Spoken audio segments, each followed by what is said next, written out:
নির্মল প্রভাত সময়ের এই পবিত্র প্রহর, যখন সূর্যের সোনালি আভা ধরণীর বুকে নীরব আশীর্বাদের মতো নেমে আসে।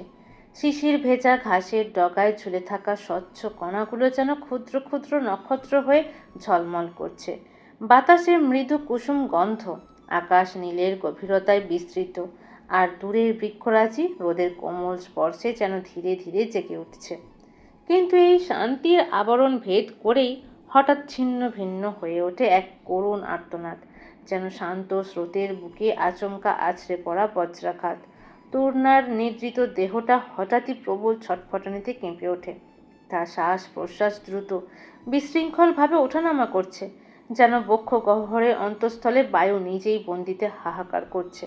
ললাটে সঞ্চিত ঘামবিন্দু, কাঁপমান অধর আর বন্ধ নেত্রের পল্লবের অন্তরালে সুস্পষ্ট আতঙ্কের ঝড়। না, না, ছুঁয়ো না। ভাঙা কণ্ঠে অস্পষ্ট আরতি বেরিয়ে আসে তার ঠোঁটের ফাঁক দিয়ে। তার হাত দুটো শূন্যে ছটফট করছে, যেন কোনো অদৃশ্য শত্রুর বিরুদ্ধে নিজেকে বাঁচাতে চাইছে। সময়ের পাল্লা দিয়ে তূর্ণার ছটফটানি যেন বেড়েই চলেছে। সময়ের অনুপ্রবাহের সাথে তূর্ণার এই ছটফটানি ক্রমাগত তীব্রতর হতে থাকে, গলাকাটা মুরগির মতো। এই ছটফটানি এই নিস্তব্ধতায় আবৃত কক্ষ জুড়ে বজ্রপাত সম প্রতিধ্বনি করে তুলছে। কক্ষে দরজা খুলে ভেতরে প্রবেশ করতেই রৌদ্রিকের প্রথমেই তার দৃষ্টি পড়ে তূর্ণা আতঙ্কিত অবস্থার দিকে। মুহূর্তেই তার বুকের ভেতর একটা মোচড় দিয়ে ওঠে। তূর্ণা? সে দ্রুত এগিয়ে আসে। তূর্ণা তখনও কাটা মুরগির মতো ছটফট করছে। রৌদ্রিক বেশ বুঝতে পারল তূর্ণার ঘুমের মধ্যে প্যানিক অ্যাটাক হয়েছে। রৌদ্রিক বিছানার পাশে বসে তূর্ণার কাঁপতে থাকা হাত দুটো নিজের মুঠোয় নেয়। হাতের তালু ঘষতে ঘষতে বলে, অস্থির কণ্ঠে বলে ওঠে, শোনো, আমি আছি, কিচ্ছু হয়নি। কিন্তু তূর্ণা যেন কিছুই শুনতে পাচ্ছে না। তার শরীরটা আরো বেশি কাঁপতে থাকে, নিঃশ্বাস যেন থেমে আসছে তার। রৌদ্রিকের চোখে তখন অসহায় এক দহনের দেখা মিলল। সে ধীরে ধীরে তূর্ণাকে নিজের দিকে টেনে নেয়, একটা দৃঢ় কোমল আলিঙ্গনে জড়িয়ে ফেলে তূর্ণাকে। তূর্ণার দেহাবশেষে চলতে থাকা কম্পন খুব ভালো করে টের পাচ্ছে রৌদ্রিক। প্যানিক অ্যাটাকের কারণ জানা নেই রৌদ্রিকের, কিন্তু তূর্ণা ঘুমের ঘোরে বলতে থাকা ছোঁয় না, ছোঁয় না, বিষয়টা বুঝতে পারছে সে। তাই শক্ত করে তূর্ণার হাতটা আঁকড়ে ধরে বলে, কেউ তোমাকে ছুতে পারবে না, কেউ না। তার কণ্ঠে দৃঢ়তা, অথচ ভেতরে লুকানো প্রচণ্ড রাগ। রৌদ্রিক তার আঙুলগুলো তূর্ণার চুলে আলতো করে বুলিয়ে দিচ্ছে। একটা আশ্বাস, একটা নিরাপত্তার অনুভূতি পৌঁছে দেওয়ার নিরন্তর চেষ্টা করছে। কিছুক্ষণ সময়ের মধ্যে তূর্ণার যে প্যানিক অ্যাটাক শুরু সেটা বুঝতে পারেনি। এতক্ষণ সে বাগানে হাঁটাহাঁটি করছিল, এটা তার নিত্যদিনের কাজ। বাগান থেকে এসে ভেবেছিল তূর্ণাকে ঘুম থেকে ওঠাবে। কিছু সময় এভাবেই অতিবাহিত হয়ে যায়। ধীরে ধীরে তূর্ণার ছটফটানি কমে আসে। তার নিঃশ্বাস এখনও ভারী, কিন্তু আগের মতো ছিন্ন ভিন্ন নয়। কিছুক্ষণ পর তূর্ণা আঁখি মেলে তাকায়। নেত্র জুড়ে এক আতঙ্কের ছায়া, জলজল করছে নেত্রজোড়া। রৌদ্রিকের দিকে তাকিয়ে শব্দ করে কেঁদে ওঠে, যেমন করে বৃষ্টি আসার আগ মুহূর্তে আকাশকুণ্ড গর্জে ওঠে। রৌদ্রিককে শক্ত করে আঁকড়ে ধরে কেঁদে চলেছে, আর বারবার বলছে, ও আবার আসবে, কেউ আমায় ভালোবাসবে না, সবই পচা। মা আমাকে খুব মেরেছে, খুব ব্যথা করছে। অতি কম্পিত স্বরে বলেই আবারও ফোঁপাতে থাকে, যেন এখনও সে অতীতের সেই সীমারেখা থেকে বের হয়ে আসতে পারেনি। তরুণার কথাগুলো শুনে না চাইতেও রৌদ্রিকের চোয়াল শক্ত হয়ে যায়। তার চোখে তখন এক ভয়ঙ্কর কঠোরতা নেমে আসে, যেন সে সেই অদৃশ্য ওদের অস্তিত্বকে মুছে ফেলতে চায়। কেউ আসবে না তূর্ণা, আমি আছি তো এখানে। অতি শান্ত স্বরে কথাটুকু বলে থেমে যায়। তারপর হালকা গম্ভীর স্বরে আবারও বলে, যতক্ষণ আমি বেঁচে আছি, কেউ তোমাকে ছুতে পারবে না। তূর্ণার দেহাবশেষ ধীরে ধীরে নিস্তেজ হয়ে পড়ল রৌদ্রিকের বাহুতে। জ্ঞানহীন হয়ে বাহুতেই সেভাবেই পড়ে রয়। রৌদ্রিক দীর্ঘশ্বাস ফেলে। তূর্ণাকে সে যত ভালো রাখতে চায়, মেয়েটার উপর যেন বিপদ ততই বেড়ে যায়। মেয়েটার উপর সেই সময়ই বিপর্যয় আসে যখন সে অনুপস্থিত থাকে। তার উপস্থিতিতে কারো সাহস নেই তূর্ণাকে কিছু বলবে, তাই তো তার অনুপস্থিতিতে মেয়েটার উপর দিয়ে ঝড় বয়ে যায়। রৌদ্রিক আস্তে করে তূর্ণাকে ঠিকভাবে শুইয়ে দিয়ে বিছানা থেকে নেমে যায়। তূর্ণার সম্পূর্ণ শরীর ঘেমে একাকার। রৌদ্রিক বাহিরে গিয়ে রুমা শিকদারকে ডেকে এনে তূর্ণার সারা শরীর পানি দিয়ে মুছিয়ে নেয়। শোন রৌদ্র, ওকে একবার ডাক্তারের কাছে নিয়ে যাস। মেয়েটার মানসিক অবস্থা বোধহয় ভালো না। যে যখন পারছে মেয়েটাকে আঘাত করে যায়। তুই তো থাকিস কাজে, আমি যতক্ষণ ওর কাছে থাকি না সেই সময়টাতেই মেয়েটা আঘাত পায় বেশি। ওর ওই ভয়টা ওর অতীতকে ঘিরে।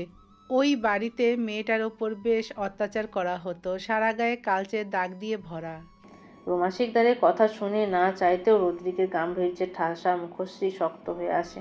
মানুষ কতটা নিকৃষ্ট হলে এমন অসুস্থ মানুষকেও ছাড়ে না। রদ্রিক রুমা শিকদারের দিকে তাকিয়ে গম্ভীর স্বরে জিজ্ঞেস করে, মা কি এখনো তরুণের সঙ্গে রুড বিহেভ করে? জানি মা মেনে নিতে পারেনি, তারপরও ওর উপর এমনটা করতে বারণ করো। আমি বললে কষ্ট পাবে, তাই বলনি কোনোদিন কিছু। রুমা শিকদার হালকা হেসে জবাব দেয়, আরে না আপা, একটু রেগে আছে, ওইটাও ঠিক হয়ে যাবে। আগের থেকে বেশ নরম হয়ে এসেছে আপা, চিন্তা করিস না। জানিস তো কেমন, কয়দিন পরেই দেখবি নিজেই তূর্ণার খেয়াল রাখছে। রদ্রিক আর কিছু বলল না। দূর থেকে শুয়ে থাকা নিস্তেজ তূর্ণার আতঙ্কগ্রস্ত মুখশ্রীর দিকে তাকিয়ে রইল। সুবিশাল কক্ষ জুড়ে নিস্তব্ধতা বিরাজমান। খোলা বিশাল বারান্দা দিয়ে শোঁ শোঁ করে বাহিরে থেকে দমকা বাতাস প্রবেশ করছে। আধা শোয়া অবস্থা, হাতে ক্যানোলা লাগিয়ে রাখা তূর্ণার নিস্তেজ শরীরটা কেমন আরও ফ্যাকাশে রূপ ধারণ করেছে। আশ্চর্যজনকভাবে তূর্ণার 104 ডিগ্রি জ্বর চলে এসেছে।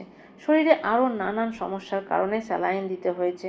কড়া মেডিসিন হওয়ায় গভীর নিদ্রায় মগ্ন প্রায় বেশ কয়েক ঘন্টা ধরে। রৌদ্রিক আজকে আর হসপিটালে যায়নি। পুরোটা সময় তূর্ণার সঙ্গে থাকার চেষ্টা করেছে। এখন প্রায় রাত হয়ে এসেছে। বাইরে আজকে আর রোজকার নিয়মে চন্দ্রের দেখা মেলেনি। বৃষ্টি নামবে ধরণী জুড়ে।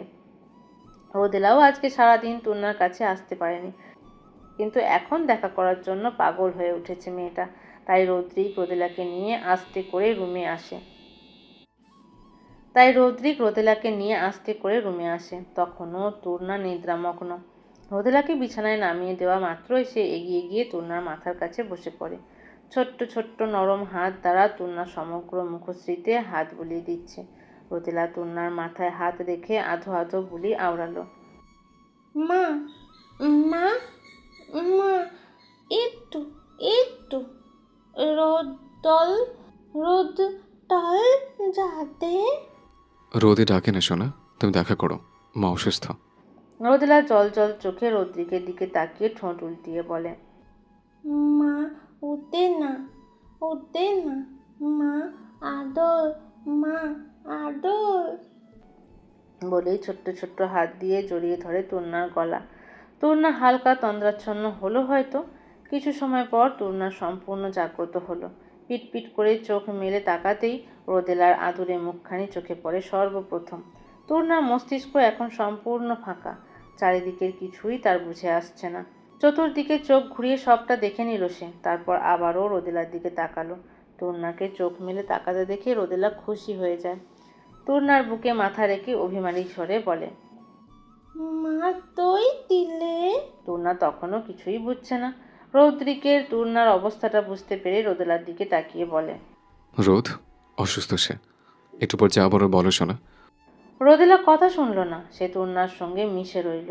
কিছু সময় পর তূর্ণার মস্তিষ্কের স্মৃতিরা সব হানা দিতে শুরু করে। ধীরে ধীরে কিছুটা স্বাভাবিক হয় সে। জ্বর হওয়ায় শরীরটা ভীষণ রকমের দুর্বল তার। তারপর রোদেলাকে দেখে মেয়ে তার শুকনো অধর ভাঁজে হাসির রেখা ফুটে ওঠে। অন্য হাত দিয়ে সে নিজেই রোদেলাকে চেপে ধরে। ধীর স্বরে বলে, তুমি কয়েছিলে পুতুল, আমার কাছে আসনি কেন? তোমায় খুব মনে পড়ছিল আমার। রোদেলা আরও আদরে বিড়াল ছানা হয়ে গেল। বিড়ালরা যেমন আদর পেয়ে গা এলিয়ে দেয়, আর একটু আদরের আশায় ঠিক তেমনটা। রোদেলা তূর্ণার বুকের সঙ্গে মিশে আঁকিবুকি করতে করতে নালিশ জানিয়ে বলে, তেও আঁকতে চায় না মা। তূর্ণা বুঝলো না কিছুই। তাই চুপ করে অন্য হাত দিয়ে রোদেলার চুলগুলো বুলিয়ে দিচ্ছে। স্যালাইন প্রায় শেষ, তাই এগিয়ে এলো বেড সাইডের টেবিলের দিকে। তূর্ণার দিকে তাকিয়ে শান্ত স্বরে বলে, ওদিকে তাকাও, দেখো তো রোদের মধ্যে কি লেগেছে। রৌদ্রিকের কথা শুনে তূর্ণা কৌতূহল নিয়ে রোদেলার মাথা দেখতে থাকে। এর মাঝেই হুট করেই চিনচিন করে উঠল তার হাত। আকস্মিকভাবে এমনটা হওয়ায় তূর্ণা হালকা ভয়ে চমকে ওঠে। পাশ ফিরে তাকাতেই দেখতে পায় রৌদ্রিক তার হাতে থাকা সুই বের করছে। তার হাত থেকে হালকা রক্ত বের হচ্ছে, যেটা রদ্রিক খুবই সূক্ষ্মভাবে সাদা তুলোর সাহায্যে চেপে ধরেছে সেই জায়গায়। তূর্ণা আতঙ্কিত নয়নে চেয়ে আছে সেদিকে। সেটা দেখে রদ্রিক আশ্বাস দিয়ে বলে ওঠে, কাম ডাউন, কিছু হয়নি। সে কিচ্ছু হয়নি। তূর্ণার ভয়টা কেটে গেল ধীরে ধীরে। রোদেলাকে বুকে চেপেই উঠে বসার চেষ্টা করলো। সেটা দেখে রদ্রিক হাত বাড়িয়ে তূর্ণাকে বসিয়ে দিল। তারপর পাশ থেকে গ্লাসে পানি নিয়ে সেটা খেতে দিল। তূর্ণা ভদ্র মেয়ের মতো খেয়ে নিল। রোদেলা তূর্ণার দিকে তাকিয়ে বলে, মা, দুটো হয়ে দাও, এতগুলো তুমু দেব তোনাকে। বলেই ছোট ছোট চুমু দিতে থাকে তূর্ণার গালে। তূর্ণার মস্তিষ্ক এখনো পুরোপুরি সচল হয়নি, সবকিছু এখনো আবছা আবছা, তাই কিছুটা শান্ত। রদ্রিক রোদেলা আর তূর্ণাকে রেখে বাহিরে চলে যায় স্যুপ আনার জন্য। এই সময়টাতে স্যুপ খাওয়াটা রোগীর জন্য ভালো। রোদেলার দিকে তাকিয়ে তূর্ণা বলে, আজকে তো আমার রান্না করার কথা ছিল পুতুল, বরকে তো বলেছিলাম রান্না করবো আমি। রান্না নাই, রান্না নাই। রোদেলা হাত উঠিয়ে নাড়িয়ে নাড়িয়ে দেখাচ্ছে এক আজব ছন্দ। হয়তো ও নিজেও জানে না এই ছন্দ দ্বারা সে কি বোঝাতে চাইছে। তূর্ণার হঠাৎ রোদেলার দিকে তাকিয়ে জিজ্ঞেস করে বসে, পুতুল, আমি তোমার কে হই? রোদেলা তূর্ণার কথা শুনে হেসে ওঠে। মাথাটা নাড়িয়ে নাড়িয়ে আনন্দে ভরা স্বর নিয়ে বলে, মা, মা, মা। তাহলে ওই পচা মেয়েটার কাছে যাবে না কেমন? জানো, ও তোমাকে আবারও নিতে এসেছিল। আমি কত করে তোমায় ডাকলাম, তুমি শুনলে না আমার কথা। আমি অনেক কেঁদেছি জানো। তূর্ণা মন খারাপ করে কথাটুকু বলে। সে যা বলেছে সেটা বাস্তব নয়, তবে তূর্ণার নিকট তার স্বপ্ন যেন আর একটা বাস্তব পৃথিবী। রোদেলাকে স্বপ্নের মাঝে প্রিয়তি আবারও নিতে এসেছিল, তাই না চাইতেও এক প্রকার আতঙ্ক ছেয়ে আছে তূর্ণার মধ্যে। সে চিন্তামগ্ন হয়ে বলে, তুমি শুধু আমার হয়ে থাকো পুতুল, আমি তোমাকে আবার জন্ম দিব। তাহলে কেউ বলবে না আমি তোমায় জন্ম দেইনি। বলেই রোদেলাকে জড়িয়ে ধরে কেঁদে দেয়। তার প্রিয় মানুষের তালিকা খুবই কম, আর না সে কারোর প্রিয় তালিকায় রয়েছে। এখানে আসার পর রোদেলাই একমাত্র সঙ্গী যে সব সময় তূর্ণার সঙ্গে মিশেছিল। না চাইতেও অদৃশ্য এক মায়া জালে দুইজনই বাধা পড়েছে। তাই না চাইতেও সবকিছুর মধ্যে তীব্র অধিকার বোধ এসে পড়েছে তার, বিশেষ করে রোদেলার উপর। পেটের সন্তান বা নিজ গর্ভ থেকে জন্ম দেওয়া সন্তান কাকে বলে সেটা জানা নেই তূর্ণার, তাই সে বারবার চায় জন্ম দিতে। চট্টগ্রাম বাংলাদেশের বাণিজ্যিক রাজধানী ও প্রাকৃতিক সৌন্দর্যের এক অনন্য মিলনস্থল। পাহাড়, সমুদ্র, নদী, বন আর ব্যস্ত নগর জীবনের সমন্বয়ে চট্টগ্রাম দেশের অন্যতম গুরুত্বপূর্ণ ও আকর্ষণীয় অঞ্চল।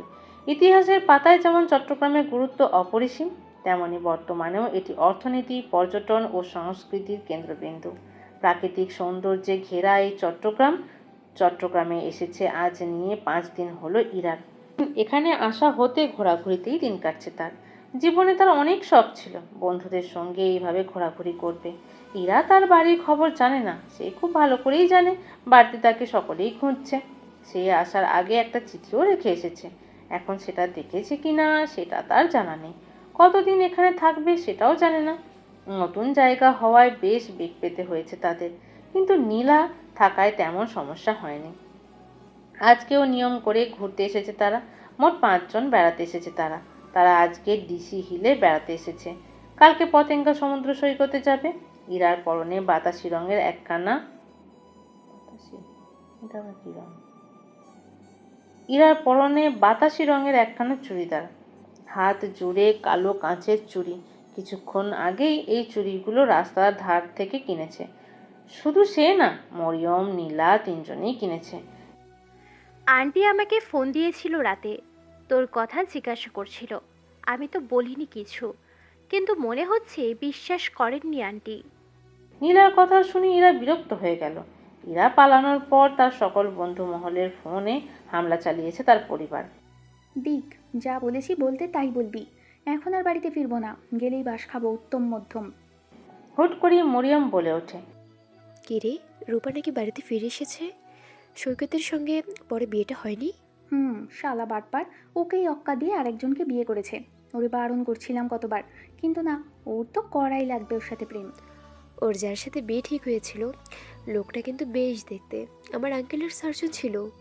ব্যাটার যে একটা মেয়ে আছে দেখে বোঝাই যায় না, পার্সোনালিটি বেশ। শালে নিজের পায়ে নিজেই কুড়াল মারছে। ইরা হালকা হেসে বলে, লোকটা রূপার জন্য ছিল না, রূপার বদলে তূর্ণার ভাগ্যে ছিল তিনি। আমি খুশি হয়েছি এটা জানার পর। মেয়েটাকে কম অত্যাচার করেনি ওরা। বন্ধু হলেও ওদের একটা জিনিস আমার কোনোদিনও পছন্দ ছিল না। ভালো হয়েছে রূপার সঙ্গে বিয়ে হয়নি। ইরার কথা শুনে অবাক হয়ে যায় তারা। তূর্ণাকে সবাই কম বেশি চেনে, তূর্ণার সঙ্গে তেমন দেখা না হলেও সবাই চেনে তূর্ণাকে। কি বলিস? কিন্তু কিভাবে? তূর্ণা তো মানসিক ভারসাম্যহীন। যতই হোক, ওনার মতো লোকের সঙ্গে তূর্ণার যায়? নীলার কথা শুনে ইরা বিরক্ত হলো। চোখ গরম করে নীলার দিকে তাকিয়ে বলে, এইভাবে বলছিস কেন? ওর কি ভালো থাকার অধিকার নেই? আমি মনে করি লোকটা সবচেয়ে ভালো ডিসিশন নিয়েছে। কয়জন পারে এমন কাউকে মেনে নিতে? মেয়েটার একটা ভালোবাসার মানুষ দরকার, যে কেউ ওর মতো করে বুঝবে। যদি আল্লাহ চায় সুস্থ হবে একদিন। রূপাদের সঙ্গে থাকলে ওর হয়তো ভালো হওয়াটা কোনোদিন হতোই না। তাও ঠিক, কিন্তু তারপরেও বেশ বেমানান লাগছে না? একদমই না।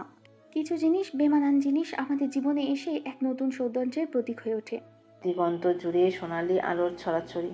পক্ষীরাজরা নিজেদের নীড়ে ফিরে যাচ্ছে দল বেঁধে। ক্লান্ত সূর্য বিদায় নিয়ে রাত্রির আগমন ঘটবে। ব্যস্ত নগরী তার মতোই ব্যস্ত হয়ে ছুটে চলেছে নিরুদ্দেশে। গাড়ি ছুটে চলেছে তার আপন গতিতে। খোলা জানালা দিয়ে শোঁ শোঁ করে বাতাস এসে এলোমেলো করে দিচ্ছে তূর্ণার কেশরাশিগুলোকে। বারবার চুলগুলো মুখের সামনে আসায় তূর্ণা বিরক্ত হচ্ছে। জানালা বন্ধ করতে চাইছে না। বাইরের দৃশ্য দেখতে তার বড্ড ভালো লাগছে। তাও বিরক্তির মাঝেও বাহিরের দিকে চেয়ে রয়েছে। হুট করেই অনুভব করলো কেউ তার এলোমেলো কেশ রাশিগুলো অতি যত্ন সহকারে মুখের উপর থেকে সরিয়ে দিচ্ছে। তূর্ণা অবাক হয়ে পিছু ফিরতেই রৌদ্রিকের গম্ভীর অনুভূতি শূন্য মুখায়ব দেখতে পায়। হেয়ার ব্যান্ড দিয়ে সুন্দর করে তূর্ণার এলোমেলো চুলগুলো গুছিয়ে দিল। তূর্ণা হাসি মুখে রৌদ্রিকের দিকে তাকিয়ে রইল। আজকাল তূর্ণার মধ্যে ভিন্ন এক অনুভূতির দেখা মিলছে। তার রৌদ্রিককে দেখতে প্রচণ্ড রকমের ভালো লাগে।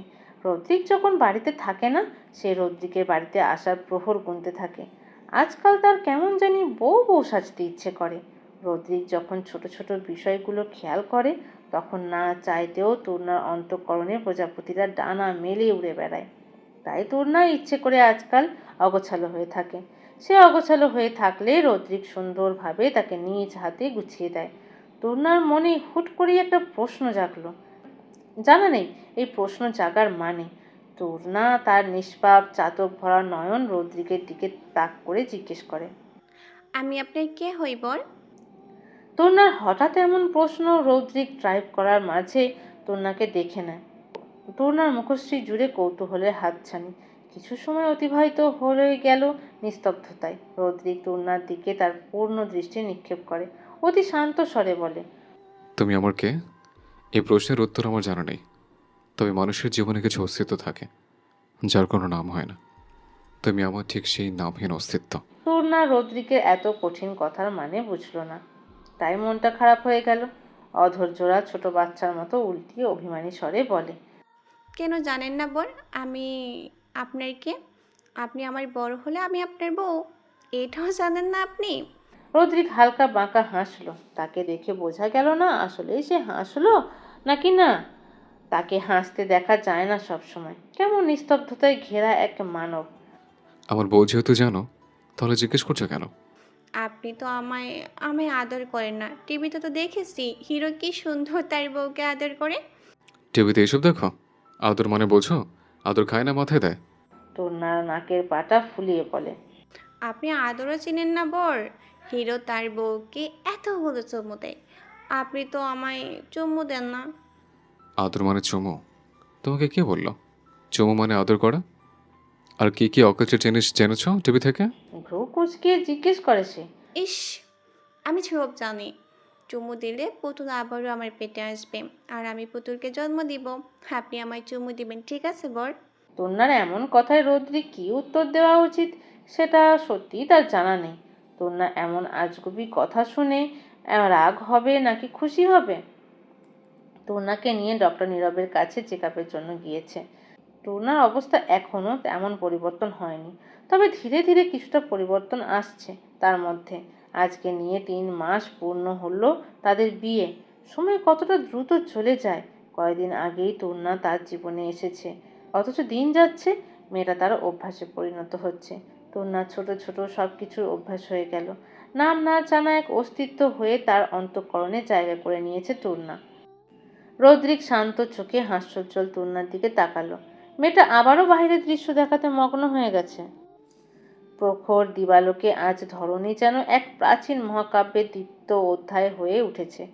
অগ্নিময় সূর্যকিরণ আকাশের উচ্চ শিখর হতে তীক্ষ্ণ বর্ষার মতো নেমে এসে নগরীর প্রতিটি ইঁট, প্রতিটি ধূলিকণাকে দগ্ধ স্বর্ণাভ আভায় রঞ্জিত করছে। নীলিমার বিস্তীর্ণ প্রস্তরে মেঘরা আজ নিরুদ্দেশ যাত্রী। সময়, সে তো এক নির্দয় স্রোতস্বিনী, অদৃশ্য অথচ অবিনাশী। নিস্তব্ধতার অন্তরালে সে অবিরাম খনন করে চলে জীবনের ভূগর্ভ, ক্ষয় করে প্রতিটি অনুভূতির প্রাচীর, নিঃশব্দে কেড়ে নেয় অপূর্ণ স্বপ্নের অবশিষ্ট আলো। সময়ের গতিপথ কখনো ঝর্ণাধারার মতো স্বচ্ছ নয়, বরং তা এক অদৃশ্য খরস্রোতা নদী, যার স্রোতে ভেসে যায় স্মৃতি, প্রতিশ্রুতি, ভালোবাসার অপূর্ণ উচ্চারণ। সে কারোর জন্য থামে না, কারো আহ্বানে দিশা বদলায় না, শুধু বয়ে যায় নিজের নির্মম ধারায়, নিজের অমোঘ নিয়মে। তার বুকে জমা থাকে অগণিত অপ্রকাশিত গল্প, দিয়ে যায় নতুন এক অধ্যায়। এই খরস্রোতের সঙ্গে বয়ে গেছে 2 মাস। এই তো কদিন আগে জীবনের পথ চলা ছিল একরকম, আর আজকে নতুন এক অধ্যায় উন্মোচনের পথে হাঁটছে সে। জীবনে অপূর্ণতার ঘরাই ছিল সবচেয়ে বেশি, কিন্তু সময় যেন সেটা এখন পূর্ণতা দিয়ে ভরিয়ে দিয়েছে। কক্ষের এক প্রান্তে বসে গুনগুন করে গান গাইছে তূর্ণা। পাশেই রোদেলাও বসে তার সঙ্গে সুর মেলানোর প্রচেষ্টায় আছে। এত কঠিন শব্দ হওয়ায় তার উচ্চারণ ঠিক না হলেও মনের আনন্দে গেয়ে যাচ্ছে। রোদেলা তার ছোট ছোট আঙুলগুলো তূর্ণার দিকে তাক করলো, হাত নাড়িয়ে দেখাতে চাচ্ছে কিছু। তূর্ণা গান গাওয়া বন্ধ করে দিয়ে তার সম্পূর্ণ মনোযোগ রোদেলার হাতের উপর দিল। রোদেলা গণনা করা শিখেছে, সেটাই দেখানো আপ্রাণ চেষ্টা চালাচ্ছে। রোদেলা আর তূর্ণার কাজ হলো রদ্রিক কাজ শেষে যখন বাড়ি ফিরবে তখন তার নিকটে পড়া জমা দেওয়া। রোদেলার তেমন পড়া না দিলেও তূর্ণাকে বেশ পড়া দিয়ে যায়। এই মুহূর্তে তূর্ণার সামনে একখানা বই, যেখানে 1 থেকে 10-এর ঘরের নামতা মুখস্থ করার আদেশ দিয়ে গেছে রদ্রিক। তূর্ণার পড়তে একটুও ভালো লাগে না। পড়া না পারলে রদ্রিক কেমন নিষ্ঠুর মানব হয়ে যায়, যার হৃদয় তখন সম্পূর্ণ পাথর দ্বারা তালাবদ্ধ হয়ে থাকে। তখন তূর্ণার অশ্রুসিক্ত নয়নমণিও সেই পাথর ভেঙে নরম করতে পারে না সেই মানবকে। এতক্ষণ ধরে পড়ার জন্য বই খুলে বসে আছে, অথচ তার অন্তঃকরণ জুড়ে প্রজাপতির ন্যায় উড়ে বেড়াচ্ছে হাজারো নতুন এক অনুভূতির ঝাঁক। বসন্তকালে যখন উদ্যান জুড়ে ফুলের সমাহারে ভরে ওঠে চারিদিক, তখন যেমন এক ঝাঁক প্রজাপতিরা নিজেদের সুসজ্জিত 2টি ডানা মেলে ফুলের আশেপাশে ঘুরে বেড়ায়, ঠিক তেমনই তূর্ণার হয়েছে। মনে হচ্ছে প্রজাপতিরা বাগান ছেড়ে তার অন্তঃস্থলে এসে পড়েছে। কেন এসেছে সেটাও জানা নেই তার।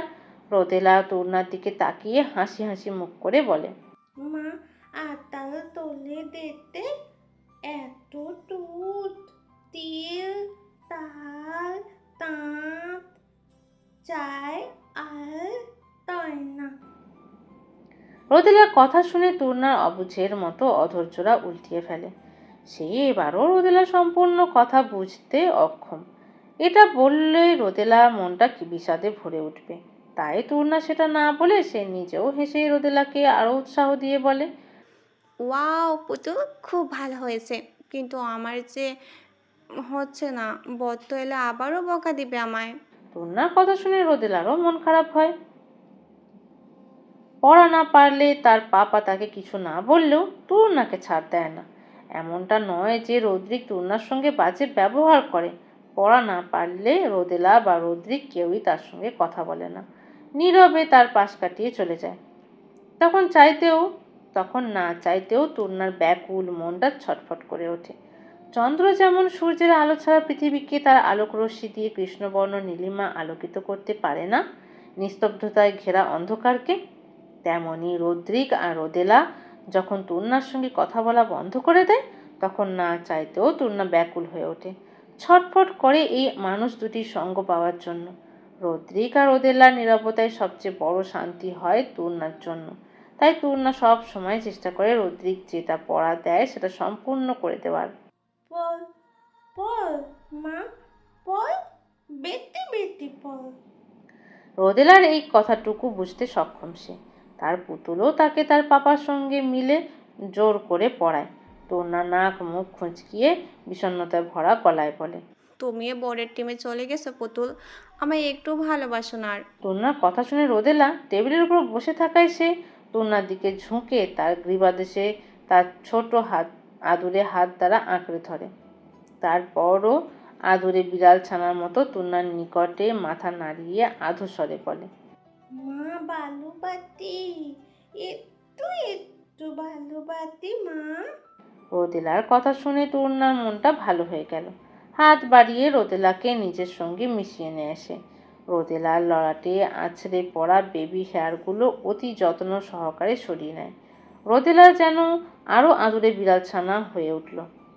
মুরগির বাচ্চা যেমন না মুরগির ওমে চুপটি করে লুকিয়ে মা মুরগির গর্মস্নতা নেয়, রোদেলাও তেমনি তূর্ণার বুকে মিশে গিয়ে একটা আদুরে মুরগির ছানা হয়ে গেছে, যেখানে তূর্ণা তার নরম উষ্ণতায় ভরিয়ে দিচ্ছে। দূর থেকে জবা শিকদার সবটা দেখলেন। তার মুখাবয়বের অভিব্যক্তি দেখে বোঝা গেল না তার ভিতরকার অবস্থা।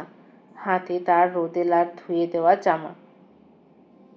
তূর্ণা জবা শিকদারকে দেখে শটান হয়ে বসলো, তবে রোদেলাকে ছাড়ল না। জবা শিকদারকে দেখে রোদেলা তূর্ণার বক্ষস্থল থেকেই মিষ্টি একখানা হাসি উপহার দিল। নিচে এসো, খাবার খাবে, তারপর মেডিসিন নিবে, মনে থাকে যেন। তূর্ণা মাথা নাড়িয়ে শুধু হ্যাঁ জানালো।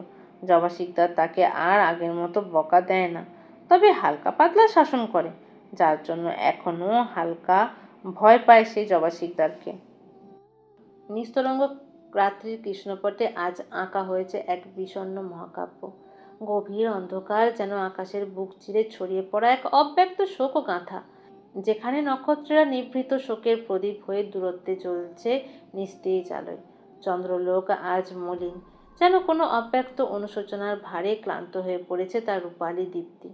দূর কোনো প্রান্ত থেকে সেই রাত চিরে ধীরে ধীরে এগিয়ে আসে রদ্রিকের গাড়ি। বাড়ির প্রাঙ্গণে পৌঁছে গাড়ির ইঞ্জিন স্তব্ধ হতেই চারিদিকে নীরবতা আরও গাঢ় হয়ে ওঠে। আজকে ফিরতে ফিরতে বেশ দেরি হয়ে গেছে। বিশাল গেট ঠেলে ভিতরে প্রবেশ করে রদ্রিক। গম্ভীর অনড় অনুভূতিহীন এক প্রস্তর প্রতিম পুরুষ সে। তার পদাচারণার শব্দ যেন তার মতো আবেগহীন হিসেবই শীতল। নিজ কক্ষে প্রবেশ মাত্রই কক্ষের এক কোণে গুটিসুটি মেরে বসে আছে তূর্ণা, দিকে দৃষ্টি চায় রদ্রিকের। অগোছালো চুল, শূন্য দৃষ্টি, ঠোঁটে অর্ধেক গলে যাওয়া কোনো অচেনা বুলির অস্পষ্ট রেখা, সামনে খোলা খাতা, অসম্পূর্ণ লেখা। ঘুমের কাবু হয়ে আছে মেয়েটা, অথচ তারপরও আপ্রাণ চেষ্টা করছে জেগে থাকার। অসম্ভব রকমের লালচে হয়ে আছে তার নেত্রজোড়া। রদ্রিকের উপস্থিতি উপলব্ধি করা মাত্রই তূর্ণা নিদ্রা আচ্ছন্ন নেত্রযুগল তাক করে। আপনি আপনি এসেছেন বর? তূর্ণার কণ্ঠে কাঁপা কাঁপা সুর, যেন কোনো ভাঙা বাঁশির করুণ ধ্বনি। এই বুঝি কেঁদে ফেলবে সে। রদ্রিক বুঝল তূর্ণার এমন ভারাক্রান্ত হওয়ার কারণ। রদ্রিক নিরুত্তর রইল, তার দৃষ্টি স্থির তূর্ণার ওপর। তূর্ণা ধীরে ধীরে উঠে দাঁড়ায়, পা টেনে এগিয়ে এলো রদ্রিকের দিকে, মাথা নুইয়ে এলোমেলো কণ্ঠে বলে, আমি চেষ্টা করছিলাম, কিন্তু শব্দগুলো পালিয়ে যাচ্ছে আমার মাথা থেকে। রদ্রিক স্থির, কোনো বাক্য উচ্চারণ করল না সে। রদ্রিকের এই নীরবতা তূর্ণার নয়নে অশ্রু আসার কারণ হলো। অসহায় মিশ্রিত কণ্ঠে বলে ওঠে, আপনি কথা বলছেন না কেন বর? তূর্ণা এবার আর আটকে রাখতে পারল না নিজেকে। অশ্রু সজল চোখে রদ্রিকের দিকে তাকিয়ে বলে, কালকে সব পড়া করে দেব বর, সত্যি বলছি। তাও আমার সাথে কথা বলেন, আমার সাথে কথা না বলে থাকবেন না, আমার খুব কষ্ট হয় বর। বলেই কেঁদে দিবে প্রায়। রদ্রিক নামক পাথর মানুষটা কি একটু নরম হলো? কই, তূর্ণা দেখতে পেল না এমন কিছুই। এই বর নামক মানুষটা যখন তার উপর নীরব এক শাস্তির চাবিকাঠি চালায়, তখন না চাইতেও তূর্ণার ভেতরকার সব কিছু কেমন এলোমেলো হয়ে যায়। অসহায়ে জর্জরিত হয়ে নুয়ে পড়ে তার ছোট্ট হৃৎপিণ্ডটা। তার জীবনে তার ভালো লাগার মানুষ পুতুল সবার আগে। এই দুটো মানুষকে কোনো কারণ ছাড়াই তূর্ণা প্রচণ্ড রকমের ভালোবাসে। তার জানা নেই ভালোবাসার ভাষা কোনটা, কিভাবে বাঁচতে হয় সেটাও তার জানা নেই। শুধু এতটাই জানে, এই মানুষগুলোর সঙ্গে তার কথা না বললে সে একদমই ভেঙে পড়বে। সব কিছু কেমন শূন্য হয়ে যায় তার। যে এতক্ষণ ধরে রৌদ্রিকের আসার প্রহর গুনছিল, কখন রৌদ্রিক আসবে। রৌদ্রিক তূর্ণার অশ্রুজল জলজল করতে থাকা মায়া ভরা আঁখির দিকে তাকিয়ে এক দুটো বাক্যেই উচ্চারণ করলো। যাও ঘুমিয়ে পড়ো। বলেই রৌদ্রিক যেতে নিলে হুট হুট করেই হাত, পেশিবহুল হাতে নরম একখানা স্পর্শ ঠেকে। রৌদ্রিক তার হাত ধরে রাখার মানুষটাকে চেনে, সেই কোনো বাক্য উচ্চারণ করলো না। হিমশীতল গাম্ভীর্যে ঠাসা একজোড়া কালো মণি যুক্ত নেত্র মেলে শুধু চেয়ে রইল। তূর্ণা ভেজা স্বরে বলে, এমনটা করবেন না বর, তূর্ণা সব পড়া করে দিবে। একদম অবাধ্য হবে না, প্রমিস। তাও আমার সঙ্গে কথা বলুন, না হলে তূর্ণার বুকে অনেক ব্যথা করে। রৌদ্রিক তাকালো তূর্ণার অশ্রু সজল নেত্রদ্বয়ের দিকে। নৈশব্দে এক দীর্ঘশ্বাস ফেলল রৌদ্রিক। আজকাল এই মেয়ের অশ্রুসিক্ত চোখ তার নিকট কেমন পীড়াদায় হয়ে উঠেছে। ভালোবাসার দায়ভার সে নেয়নি, অথচ মেয়েটার চোখের প্রতিটা অশ্রু ঘিরে তারই অস্তিত্ব মিশে আছে। প্রতিটা অশ্রু জানান দিচ্ছে সে কতখানি জায়গা করে নিয়েছে এই মেয়ের অন্তঃস্থলে। কিন্তু সে কি পারছে এখনো এটা? জবাব মিলল না। নিজের হৃদয়ের কাঠগড়ায় মেয়েটা অনেকটাই স্বাভাবিক হয়ে উঠেছে। প্রতিনিয়তই সে চেষ্টা করে নিজেকে সুস্থ করার। কারণ একটাই, রৌদ্রিক। না, রৌদ্রিক নয়, তূর্ণার বর নামক মানুষটার জন্য। রৌদ্রিক হয়তো হালকা নরম হলো। তূর্ণার অশ্রুসিক্ত চোখে চোখ রেখে বলে ওঠে, যাও ঘুমিয়ে পড়ো, আর রাত জাগবে না। আমার দেরি হলেও না, সকালে পড়া শেষ করে হসপিটালে যাওয়ার আগে আমাকে সম্পূর্ণ বলবে। রৌদ্রিকের কথা শোনা মাত্রই তূর্ণার চোখে এক দীপ্তি ফুটে ওঠে। কান্নার মাঝেও হেসে ওঠে সে। মন মাতানো একখানা হাসি দিয়ে নাক টেনে বলে, সকালে করে দেব, একদম পাক্কা। আপনি খালি রাগ করেন না বর। রৌদ্রিক কিছু বলল না, চেয়ে রইল তূর্ণার হাস্যজ্জ্বল দীপ্তিময় মুখশ্রী পানে। তূর্ণা সবে 18-তে পা দিয়েছে। তার নিজেরই ধারণা নেই তার জন্ম তারিখ কবে, না আছে বয়সের ধারণা। তূর্ণা এক আশ্চর্যজনক কাজ করে বসল। রৌদ্রিকের গ্রীবা দেশে নিজের দুই হাত দ্বারা তার সুবিশাল কাঁধ আঁকড়ে ধরলে তার অধর জোড়া রৌদ্রিকের দাড়ি বিশিষ্ট কপলে বসিয়ে দিল। রৌদ্রিক একদম আকস্মিক ঘটনার জন্য প্রস্তুত ছিল না। রৌদ্রিক হয়তো এইবার তার কাঠিন্যের আস্তরণ ছাড়িয়ে বিস্মিত হয়েছে। তূর্ণা নিজেও এখন লজ্জায় মাথা তুলে তাকাতে পারছে না, মাথা নুইয়ে রেখেছে। এই কাজটা করার জন্য সে অনেক দিন ধরে সাহস সঞ্চয় করেছে। লজ্জার রেশ তূর্ণার মসৃণ কপলে লাল আভা ছড়িয়ে দিয়েছে। রৌদ্রিকের গলা ছেড়ে উল্টো পাশে ফিরে দৌড় নিতে নেবে, সেই সময় অসতর্কতার কারণে মুখ থুবড়ে পড়ে যেতে নিলে তার নরম কবজি ধরে টান দিয়ে নিজের সঙ্গে মিশিয়ে নিয়েছে রৌদ্রিক নামে গম্ভীর পুরুষটি। লজ্জা কেটে গিয়ে একরাশ আতঙ্ক ছেয়ে গেছে তার মুখাবয়বে। এই প্রথম হয়তো তাদের এতটা কাছে আসা। দুজনের উষ্ণ গরম নিঃশ্বাস অনুভব করতে পারছে দুজনই। তূর্ণা এমন অনুভূতির সঙ্গে পূর্ব পরিচিত নয়, তাই আলাদা এক অনুভূতির উপস্থিতি টের পেল সে। কি ছিল এটা? শীতল স্বরে জিজ্ঞেস করে রৌদ্রিক। তূর্ণা রৌদ্রিকের চোখে চোখ রাখতে পারছে না। অজানা একদলা লজ্জা গুলিয়ে ফেলছে তাকে। আমি আমি মানে আসলে বর, আপনি অনেক ভালো, আদরে দিয়ে দিলাম। আসসালামু আলাইকুম, স্বাগতম আপনাকে ভালোবাসার ডায়েরি চ্যানেলে, যেখানে প্রতিটা গল্পে লুকিয়ে থাকে ভালোবাসা, অনুভূতি আর না বলা কিছু আবেগ। কখনো হাসি, কখনো কষ্ট, আবার কখনো এমন কিছু অনুভূতি যা হয়তো আপনার জীবনকেও ছুঁয়ে যাবে। তাই নিত্য নতুন ভালোবাসার গল্প শুনতে চাইলে এখনই সাবস্ক্রাইব করে আমাদের পরিবারের অংশ হয়ে যান। চলুন শুরু করা যাক আজকের গল্প। মেঘের গা ঘেঁষে নেমে আসা বিকেলটা আজ অদ্ভুত এক দৈত্যতার আবরণে মোড়া। না পুরোপুরি বিষণ্ণ, না সম্পূর্ণ প্রশান্ত। দিবাকরের ক্লান্ত সোনালি আভা ধীরে ধীরে ম্লান হয়ে এসে শহরের প্রাচীন প্রাচীরের অলিগলি আর স্থবির স্থাপত্যের গায়ে পড়ে যেন অতীতের ধুলো ঝেড়ে তুলেছে বিস্মৃত স্মৃতিগুলোকে। ব্যস্ত এই নগরীতে মানুষ নিজ কর্মে ছুটে চলেছে। রেস্টুরেন্টের এক পাশে মনোযোগ সহকারে ফোনে মগ্ন শ্রাবণ। ব্যবসার হাল বর্তমানে সে ধরেছে, তাই এদিক ওদিক ছোটাছুটি করতে হয় তাকে। হঠাৎই দূরে এক পরিচিত অবয়ব চোখে পড়ে শ্রাবণের। কাঁধ পর্যন্ত নেমে আসা খোলা চুল, হালকা শাড়ির আঁচলে আটকে থাকা বাতাসের অস্থির খেলা, সব কিছুই যেন অবিকল একই, অথচ কোথাও যেন একটা অচেনা দূরত্বের ছাপ। তার দৃষ্টি অনিচ্ছাকৃতভাবেই থমকে যায় সেদিকে, যেন সময়ের গহ্বরে আটকে পড়েছে সে। ইরা এখনো লক্ষ্য করেনি শ্রাবণকে। নিজের মধ্যে ডুবে থাকা এক গভীর উদ্বেগের ছায়া স্পষ্ট তার মুখাবয়বে। কিন্তু হঠাৎই যখন দৃষ্টি মিলল, এক মুহূর্তের জন্য চারপাশের সমস্ত শব্দ, সমস্ত গতি, সমস্ত বাস্তবতা নিস্তব্ধ হয়ে গেল। ইরার নিকট দৃষ্টি বিনিময়ের এই ক্ষণস্থায়ী অথচ ভারী মুহূর্তে তাদের অদৃশ্য বন্ধনের অপ্রকাশিত সত্য যেন আরও প্রকট হয়ে উঠল। কতগুলো দিন পর আবারও এইভাবে মুখোমুখি হতে হবে ভাবতে পারেনি ইরা। পা দুটো কেমন অচল হয়ে এসেছে তার থেকে খানিক দূরত্বেই শ্রাবণ বসে আছে। আপনি এখানে? ইরার কণ্ঠে বিস্ময়ের চেয়ে বেশি ছিল সংশয়, আর সেই সংশয়ের অন্তরালে লুকিয়ে থাকা এক অস্বীকারযোগ্য কম্পন। শ্রাবণ মৃদু হেসে ফেলল, কিন্তু সেই হাসিতে উষ্ণতার চেয়ে বিদ্রুপই যেন বেশি প্রতিফলিত হলো নিজের ভাগ্যের প্রতি। এই প্রশ্নটা তো আমিও করতে পারি, ইরা। একটা নীরবতা নেমে এলো, ভারী অস্বস্তিকর এক পরিস্থিতি। ইরা দৃষ্টি সরিয়ে নিল, যেন তার চোখে চোখ রাখাটা অপরাধের শামিল। কণ্ঠ কিছুটা দৃঢ় করে বলল, আমার বাড়িতে বিয়ের জন্য চাপ দিচ্ছে। শ্রাবণের ভ্রু কিঞ্চিত কুঁচকে উঠল। তাই নাকি? তা কবে বিয়ে? কথাটা ছিল খুবই সংক্ষিপ্ত, কিন্তু তার অন্তর্নিহিত অর্থ যেন অসংখ্য প্রশ্নের ভার বহন করছিল। ইরা তীক্ষ্ণ দৃষ্টিতে তাকালো এবার। না চাইতেও শ্রাবণের এমন নির্লিপ্ত বাক্য হজম করতে খানিকটা সময় নিল সে। আপনি কিছু বলবেন না?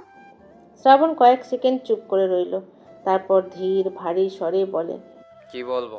যে আমরা ইতিমধ্যেই এমন এক সম্পর্কে আবদ্ধ যার অস্তিত্বটাই অস্বীকার করে চলেছি আমরা দুজনেই। ইরার শ্বাস এক মুহূর্তের জন্য আটকে গেল। চারপাশের বাতাস যেন হঠাৎ করেই ভারী হয়ে উঠেছে। ওটা একটা ভুল ছিল, আপনি জানেন সবটা। শব্দগুলো উচ্চারণ করতে গিয়ে তার কণ্ঠ কেঁপে উঠল, অথচ সে নিজেকে শক্ত রাখার আপ্রাণ চেষ্টা করছে। শ্রাবণ চোখের ইশারা দ্বারা সামনের ফাঁকা জায়গাতে বসার আদেশ করল। ইরা শাড়ির আঁচল খামচে ধরে বসে পড়ে। শ্রাবণের চোখে এক অদ্ভুত স্থিরতা, না রাগ না কষ্ট, বরং এমন এক অনুভূতি যার ব্যাখ্যা দেওয়া কঠিন। সব ভুল এত সহজে মুছে ফেলা যায় না, ইরা। কিছু ভুল বাস্তবতার চেয়েও বেশি স্থায়ী হয়ে যায়। ইরা আর কিছু বলতে পারল না, কারণ তার অন্তরের গভীরে কোথাও সে নিজেও জানে, সম্পর্কটা ভুল হোক কিংবা অনাকাঙ্ক্ষিত, তবু এর অস্তিত্ব অস্বীকার করার ক্ষমতা তাদের কারোরই নেই। এরা কিছু বলতে যাচ্ছে, তবে শব্দগুলো কেমন জানি নিজের ভিতরে বিলীন হয়ে যাচ্ছে। হাঁসফাঁস লাগছে তার। চুপ করে থাকাটা কি স্বীকারোক্তি সমান ধরে নেব, মিসেস ইরা? ইরা নেত্রজোড়া খিঁচিয়ে বন্ধ করে নিল, ধীরে শ্বাস টেনে নিল বড় একটা। নিজের ভেতরে অস্থিরতাকে নিয়ন্ত্রণে আনার এক ব্যর্থ প্রয়াস। সব সত্য উচ্চারণ করার প্রয়োজন হয় না, কিছু সত্য অস্বীকার করলেই বাঁচা সহজ হয়। সহজ? শ্রাবণের ঠোঁটে এক ক্ষীণ তাচ্ছিল্য ভরা রেখা ফুটে উঠল। তাহলে আপনি সহজেই পথটাই বেছে নিচ্ছেন, দায়িত্ব এড়িয়ে যাওয়ার সেই সুপরিচিত পন্থা। ইরার চোখে মুহূর্তেই দপ করে জ্বলে উঠল এক চেপে রাখা ক্ষোভ। দায়িত্ব?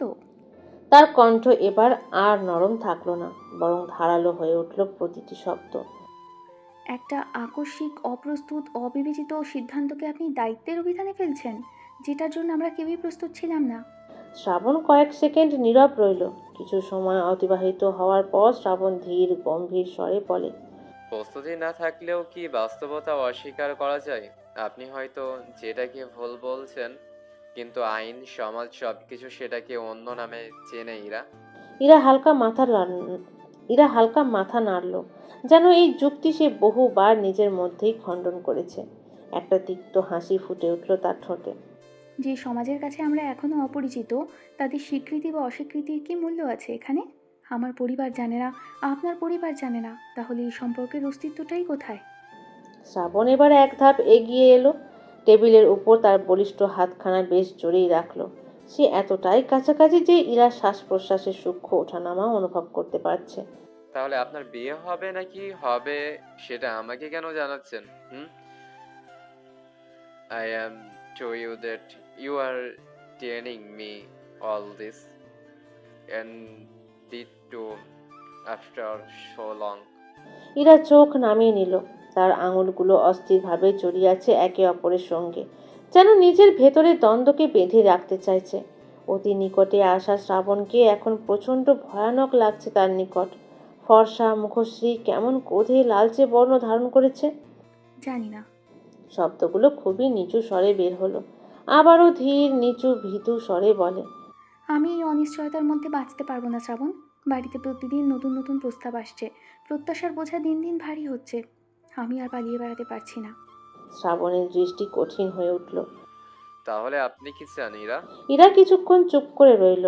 এই নীরবতার প্রতিটি সেকেন্ডে যেন অসীম দীর্ঘ হয়ে উঠেছিল। অবশেষে সে ধীরে মুখ খুলে তাকালো। আমি চাই আপনি কিছু বলুন। কি বলবো?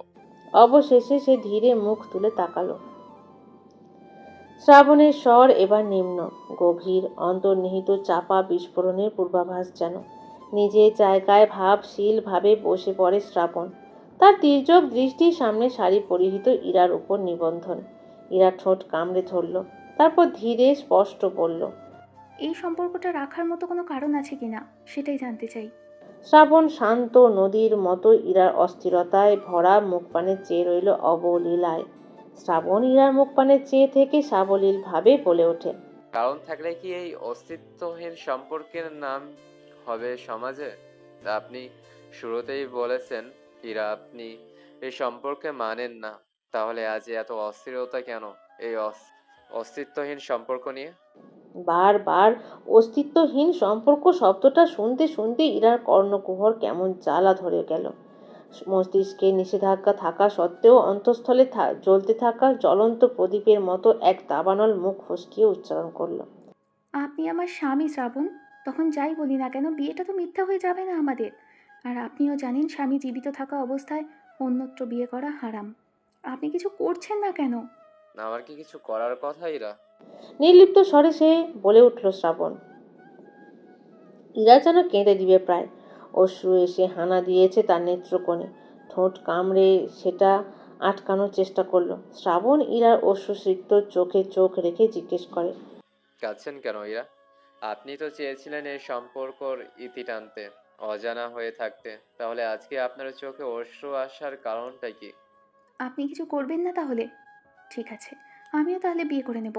কিন্তু আপনি কোনদিন বিয়ে করতে পারবেন না। যদি করেন, আমি কোর্টে আপনার নামে কেস করব। অশ্রুসিক্ত কাজল দিঘি নেত্রজোড়া শ্রাবণের দিকে চেয়ে, কথাগুলো ভীষণ অভিমান নিয়ে। শ্রাবণ চেয়ে রইল কাজল দিঘি আঁখি পল্লবের দিকে। আঁখিচোড়া তাকে জানান দিচ্ছে সামনে বসা রমণী তার উপর ভীষণ অভিমান জমিয়ে কথাগুলো বলছে, কিন্তু তার উপর এত অভিমান জমানোর কারণ খুঁজে পেল না। কতটুকুই চেনে তারা নিজেদের?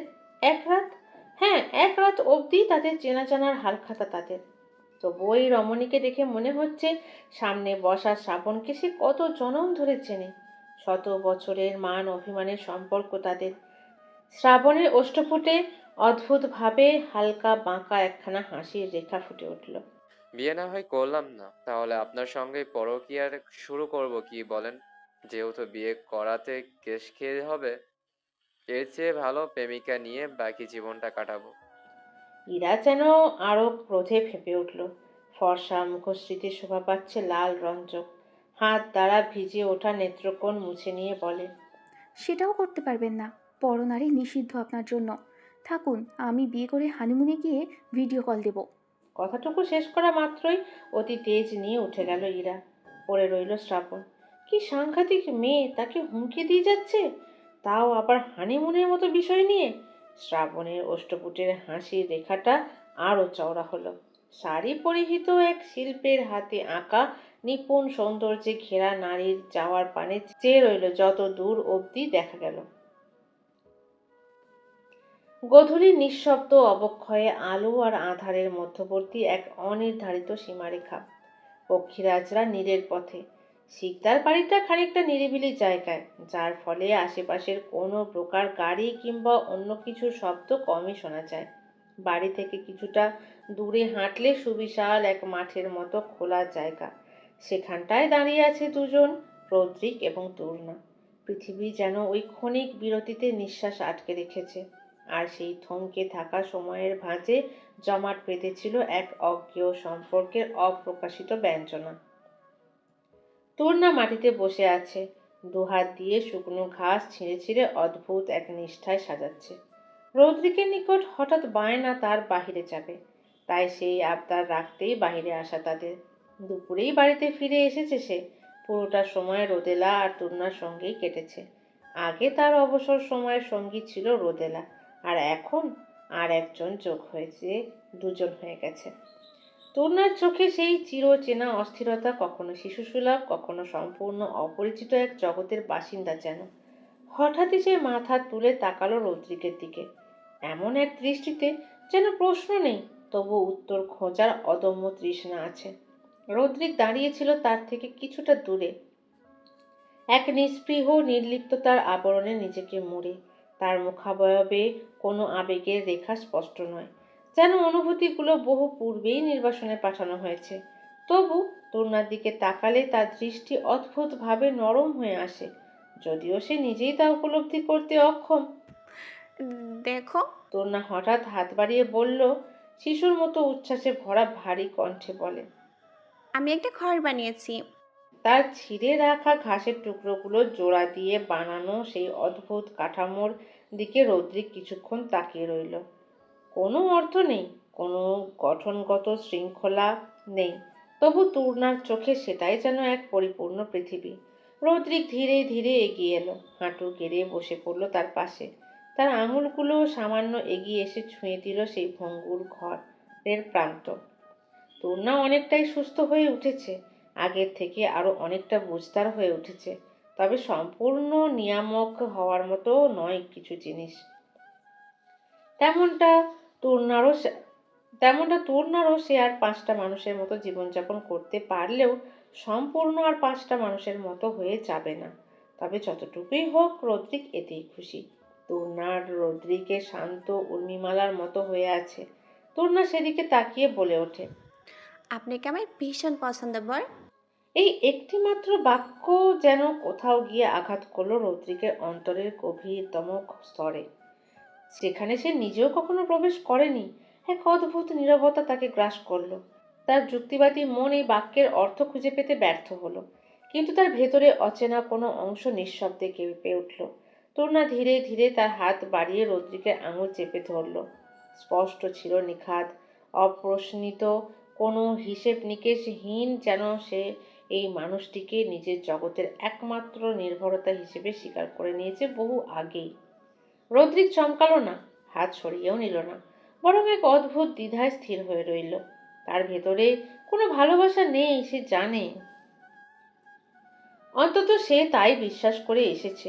কিন্তু তূর্ণার এই অগোছালো নির্ভরতায়, এই অকারণ বিশ্বাসে তার কঠিন সত্তার গায়ে কোথাও এক সূক্ষ্ম ফাটল ধরছে, যা সে প্রতিনিয়তেই অস্বীকার করতে চায়, কিন্তু পারছে না।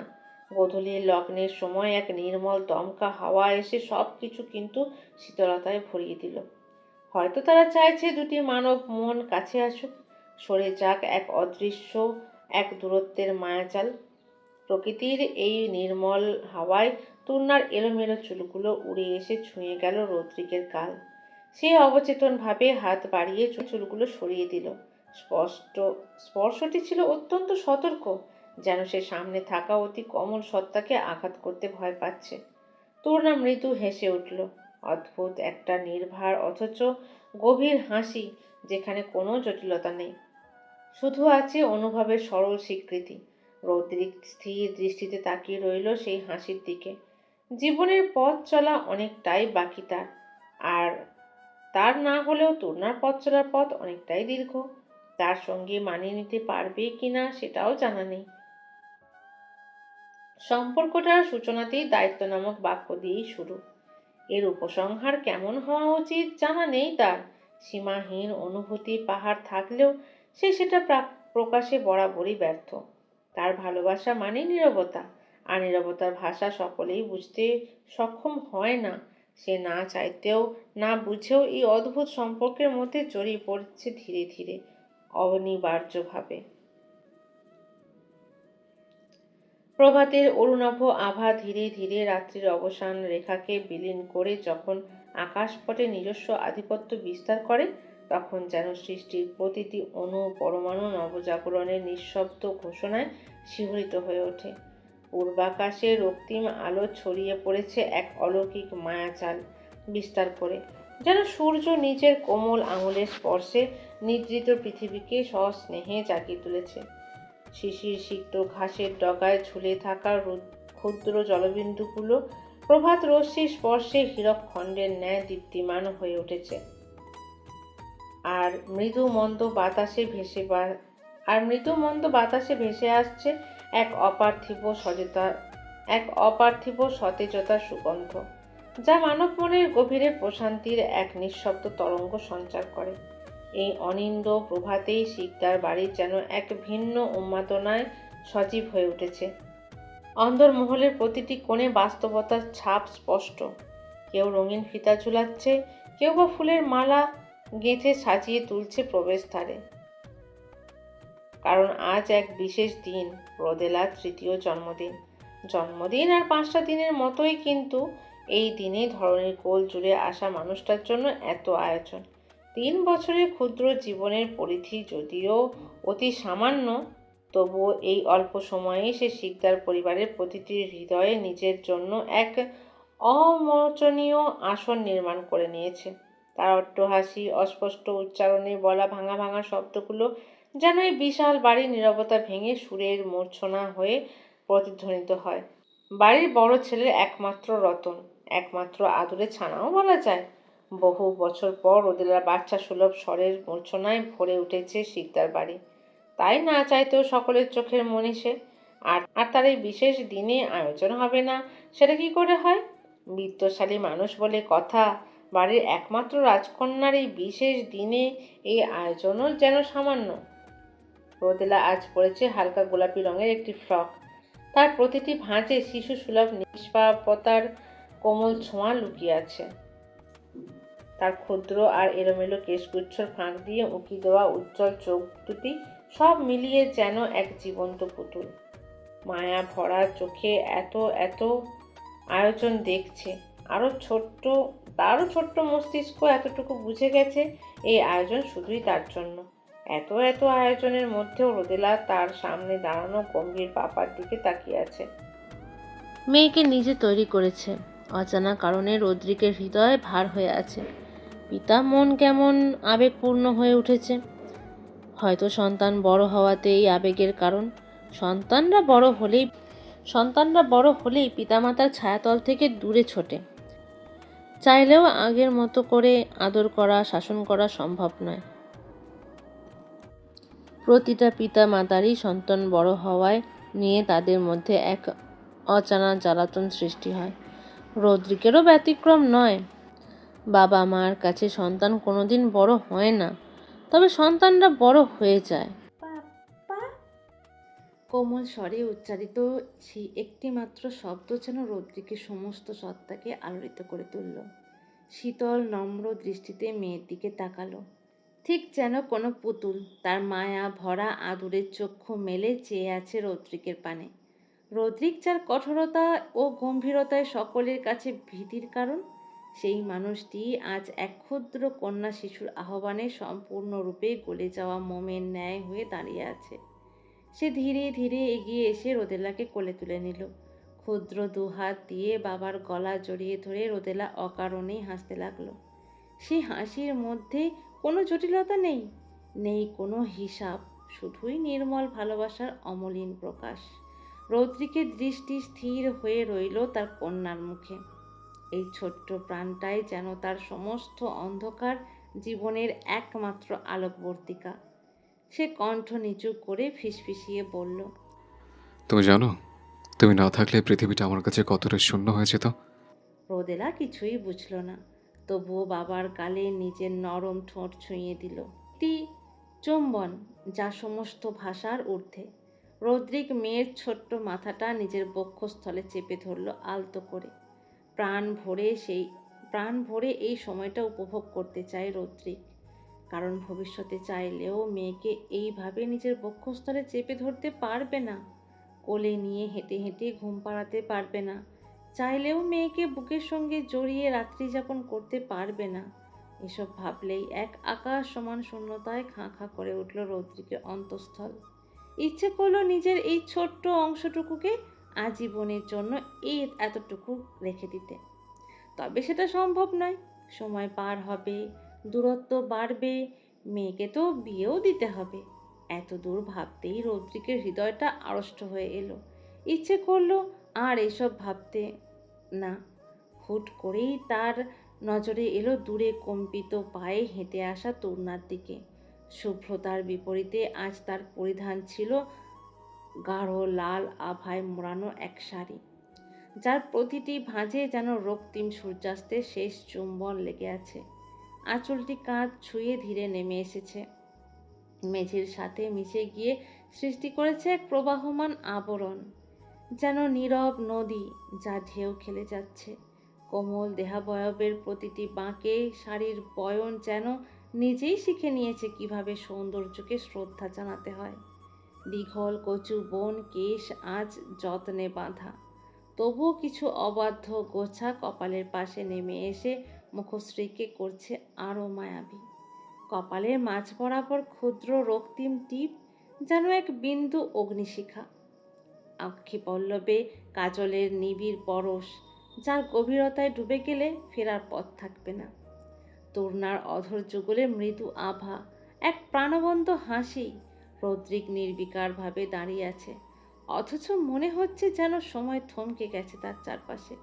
রৌদ্রিকের দৃষ্টি যা সচরাচর শীতল সংযত অবিচল, আজ যেন সেই চোখ জোড়াও সীমা লঙ্ঘন করে বসেছে। প্রথম দৃষ্টিতেই সে স্থির হয়ে গেছে। বুকের ভেতর এক অচেনা আলোড়ন, যা সে কোনো যুক্তি দিয়েই সংজ্ঞায়িত করতে পারছে না। এ কি কেবল বিস্ময়, নাকি সেই অনুভূতি যাকে সে এতদিন নিষ্ঠুরভাবে অস্বীকার করে এসেছে? তার অন্তর যেন নিজেকেই প্রশ্ন ছুড়ে দিচ্ছে।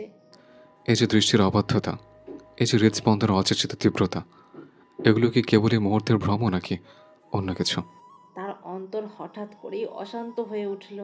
এক অবাধ্য স্রোত বয়ে যেতে লাগলো শিরা উপশিরায়, যা সে অস্বীকার করতে চায়, উপেক্ষা করতে চায়, অথচ সম্পূর্ণভাবে দমন করতে পারছে না।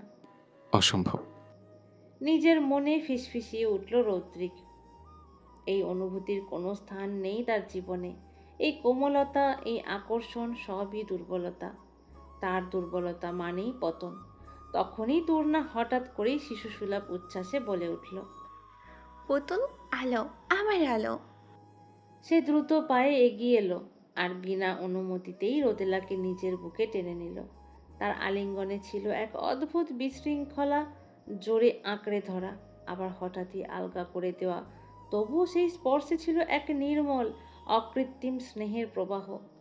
রোদেলা প্রথমে বিস্মিত হলো, তারপর হেসে উঠল। তার ক্ষুদ্র হাত তরুণার গাল ছুঁয়ে দিল, যেন সে কোনো অচেনা ভাষায় তাকে গ্রহণ করে নিচ্ছে। এই দৃশ্যের দিকে তাকিয়ে রৌদ্রিকের ভেতরে কিছু একটার ভাঙন অনুভূত হলো। তরুণার গা থেকে ভেসে আসা মাদকতা ভরা বেলি ফুলের মতো সুবাস নাসারন্ধ্রে এসে বাড়ি খেল। ফুল জিনিসটা তার বরাবরই অপছন্দ। কেন অপছন্দ সেটাও জানা নেই তার। হয়তো ফুল মানে ভালোবাসার প্রতীক, তাই। রৌদ্রিক এক মুহূর্তের দ্বিধায় পড়ল। তারপর নিজের অজান্তেই সে হাত বাড়িয়ে রোদেলার মাথায় রাখল, আর অন্য হাতটি ছুঁয়ে গেল তরুণার কাঁধ। স্পর্শটি ছিল ক্ষণিকের, কিন্তু তার অভিঘাত ছিল গভীর। তরুণা থমকে গেল। তার অসংলগ্ন দৃষ্টি এক মুহূর্তের জন্য স্থির হলো রৌদ্রিকের মুখে। সেই দৃষ্টিতে কোনো সুস্পষ্ট বোধ নেই, তবুও যেন এক অদ্ভুত স্বীকৃতি লুকিয়ে আছে, যেন সে অনুভব করছে, যদিও সে বুঝতে পারছে না। রোদেলা খিলখিল করে হেসে উঠল। দুজনের মাঝখানে নিজেকে গুঁজে দিয়ে বলল, পাপা, মা। তার জড়ানো উচ্চারণ যেন এই জটিল মুহূর্তটাকে সরল করে দিল। পূর্ণা রোদেলার আদুরে মুখ পানে চেয়ে বলে, আমার পুতুলকে আজকে আরো সুন্দর লাগছে। আমার পুতুল, আমার আলো। পূর্ণার কথা শোনা মাত্রই রোদেলা আদুরে বিড়াল ছানার মতো আরো জড়িয়ে গেল পূর্ণার সঙ্গে। ছোট ছোট আদুরে স্পর্শে ভরিয়ে দিচ্ছে পূর্ণার কপল। রদ্রিক নীরবে দেখলো সবটা। তার মেয়েটা জড়িয়ে যাচ্ছে পূর্ণা নামক মেয়েটার উপর। মেয়েটাও একইভাবে জড়িয়ে গিয়েছে তার অংশের সঙ্গে। দেখলে কেউ বলতেই পারবে না এদের মধ্যে রক্তের কোনো সম্পর্ক নেই। রক্ত ছাড়াও সম্পর্ক হয়, সেগুলো হয়তো রক্তের সম্পর্কের চেয়েও অধিক মূল্যবান কিছু হয়ে থাকে। বিশাল ঝাড়বাতির দীপ্তি সোনালি আভায় রাঙিয়ে তুলেছিল সমগ্র বাড়ি। সুদৃশ্য মার্বেল খচিত মেঝেতে প্রতিফলিত হচ্ছে অতিথিদের চলমান ছায়া, যেন প্রতিটি পদচারণায় এক একটি অভিজাত ছন্দে বাঁধা। বহিরাঙ্গনে রঙিন আলোকমালার ঝলকানিতে গাছপালাও যেন নিজেদের সজ্জিত করে তুলেছিল এই আয়োজনের অংশীদার হতে। দূরদেশীয় সুগন্ধির মৃদু মন্দ সুবাস ভেসে বেড়াচ্ছিল বাতাসে, এক অদৃশ্য মোহজাল বিস্তার করে সকলের ইন্দ্রিয় জুড়ে। উচ্চবিত্ত সমাজের বিশিষ্ট ব্যক্তিবর্গ, শিল্পপতি, কূটনীতিক, নামকরা ব্যবসায়ী সকলেই উপস্থিত আজকে, প্রত্যেকে নিজস্ব ঐশ্বর্যের অহমিকা নিয়ে। এই সমগ্র চাঁকচমকের কেন্দ্রবিন্দুতে হচ্ছে রোদেলা। পূর্ণা রিনির হাত ধরে সারা বাড়ি ঘুরে দেখছে। জীবনে প্রথমবারের মতো এত বড় অনুষ্ঠানে অংশগ্রহণ করেছে সে, তাই তার মধ্যখানে বিরাজমান বিস্ময়টা যেন বেড়েই চলেছে। তার উপর এত এত মানুষ থেকে কিছুটা আতঙ্কিতও সে। তারপরও আলাদা এক ভালো লাগা কাজ করছে। তার জন্মদিন কবে সেটাও জানা নেই তার। রিনির হাত ধরে হলরুমে আসতেই বিশাল আকৃতির ডিজনি কেক দেখতে পেল। পূর্ণা না চাইতেও সেদিকে তাকিয়ে রইল। দেখতে যতটা সুন্দর, খেতে হয়তো আরো সুস্বাদু হবে। রিনি, এই কেকটা খেতে খুব মজা হবে, তাই না? রোজসোনা, কেক কাটলেই খাবো আমরা। কেক কাটার পর যত ইচ্ছে খেতে পারবে। আচ্ছা, জন্মদিন আসলে কি এত বড় বড় কেক আনা হয়? আচ্ছা রিনি, আমার জন্মদিন কবে? আমিও কেক কাটতে চাই বোতলের মতো। বাচ্চা সুলভ নিষ্পাপ স্বরে বলে ওঠে তূর্ণা। তূর্ণার কথা শুনে রিনির কিছুটা খারাপ লাগে। জন্মের পর থেকেই তাদের পরিবারের প্রতিটা সদস্যেরই জন্মদিন বেশ ধুমধাম করে পালন করা হয়। ধুমধাম বললেও ভুল হবে, বেশ বড়সড় আয়োজন হয় প্রতি বছরই। রদ্রিক পছন্দ করে না বিধায় তার জন্মদিন ঘরোয়াভাবেই করা হয়। আচ্ছা, এরপর আমরা সবাই তোমার জন্মদিন পালন করব। এবার থেকে প্রতিবার পালন করব। কিন্তু তার আগে তো জানতে হবে তোমার জন্ম তারিখ কবে। সেটা না জানলে করবে কিভাবে? জন্ম তারিখের কথা আসতেই তূর্ণার মনটা অনেকটা খারাপ হয়ে যায়। সে তো জানে না তার জন্ম তারিখ কবে। তূর্ণার বিষাদগ্রস্ত মুখশ্রীর পানে চেয়ে রিনি বলে, সমস্যা নেই, কালকে তোমার জন্ম তারিখ বের করব। রিনির কথায় তূর্ণা খুশি হয়ে গেল। কপল ভর্তি হাসি মুখে টুপ করে রিনির কপালে চুমু এঁকে দিল। রিনি হেসে দিল। কেক কাটার মুহূর্তে সারা ড্রয়িং রুম জুড়ে করতালির ঢেউ উঠল। রদ্রিকের কোলে রোদেলা আর তার পাশেই দাঁড়িয়ে আছে তূর্ণা। তিনজন একসঙ্গেই কেক কাটছে। তূর্ণা তো ভাবতেই পারেনি সেও কেক কাটবে। রোদেলা তার ছোট্ট হাতে এক টুকরো কেক তুলে একবার রদ্রিককে খাওয়ালো, আবার তূর্ণাকেও। একে একে ছোট হাত দ্বারা বাড়ির সবার মুখেই কেক তুলে দিয়েছে সে। তূর্ণা রোদেলাকে নিয়ে একটু ফাঁকা জায়গায় বসে আছে। সে আর রোদেলা তাদের নিজস্ব জগতে মেতে আছে। দুজনেই কিছু বলছে আর হেসে উঠছে। তূর্ণার রোদেলার সব সময়ই তাদের হাসিতে অকারণ উচ্ছ্বাস মিশে থাকে। দূর থেকে তাদের এই দৃশ্য দেখে অতিথিদের মধ্যে ফিসফাস শুরু হলো। ওই মেয়েটা মানসিক ভারসাম্যহীন, তাই না? এমন একটা অনুষ্ঠানে ওকে রাখার মানে কি? বড় লোকদেরও অদ্ভুত শখ থাকে দেখছি। কথাগুলো উচ্চারিত হচ্ছিল চাপা স্বরে, কিন্তু বিষের মতো তীক্ষ্ণতা নিয়ে ছড়িয়ে পড়ছিল চারিদিকে। কটাক্ষের সূক্ষ্ম দংশন তূর্ণার অবচেতন জগতে হয়তো পৌঁছাচ্ছিল না, কিন্তু সেই শব্দগুলো বাতাস ছিঁড়ে পৌঁছে গেল আরেকজনের কর্ণগহ্বরে। খাবার নিয়ে এদিকেই আসছিল। অনেকটা সময় না তূর্ণা খেয়েছে আর না রোদেলা, তাই তাদের খাওয়ানোর জন্যই এখানে বসিয়ে রেখে গেছে। রৌদ্রিকের কর্ণগহ্বরে সকল কথাই এসেছে, কিন্তু সে স্থির ছিল। তার দৃষ্টি শীতল, নিরাবেগে ভরপুর, কিন্তু প্রতিটি শব্দ যেন তার অন্তরে কোথাও গিয়ে আঘাত করছিল ধারালো অস্ত্রের মতো। না চাইতেও চোয়াল শক্ত হয়ে উঠল, মুঠোবদ্ধ হলো হাত। তার চারপাশের বায়ুমণ্ডল যেন হঠাৎ ভারী হয়ে উঠল, এক অদৃশ্য ক্রোধের ঘনত্বে পূর্ণ। হাসাহাসির মাঝেই একজনের চোখ রৌদ্রিকের দিকে যেতেই তার হাসি বন্ধ হয়ে আসে। রৌদ্রিক যে তাদের পিছনে কতক্ষণ ধরে ছিল সবটা হয়তো তাদের জানা নেই। আদৌ রৌদ্রিক কি কিছু শুনেছে? মহিলাটা হালকা হাসার চেষ্টা করে, সেটা দেখে রৌদ্রিক ধীর পদক্ষেপে সেদিকে এগিয়ে এলো। কথাটুকু জিজ্ঞেস করলেও সেটা শুনতে বেশ ভয়ানক লাগছে। একজন হাসার চেষ্টা করে বলে, কিছু বলছিলেন? তেমন কিছু না বাবা। যাকে নিয়ে আপনারা হাস্যরস করছেন সে আমার স্ত্রী, আর আমার স্ত্রীকে অসম্মান করার মূল্য সময় দিতে পারে না। আশা করছি এমন কোনো কথা আমার কানে আবার আসবে না। আপনারা আমাদের গেস্ট, তাই ততটুকু সীমাবদ্ধতার মধ্যে নিজেদের রাখুন। আসছি, ভালো থাকবেন। রৌদ্রিক অতি শান্ত স্বরে বাক্যগুলো উচ্চারণ করলেও তার নেত্রদয়ে ফুটে উঠেছে এক দাবানলের অগ্নিশিখা।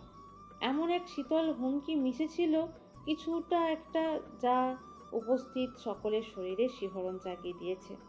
চারপাশে নীরবতা নেমে এসেছে, কেউ আর কিছু বলার সাহস পেল না।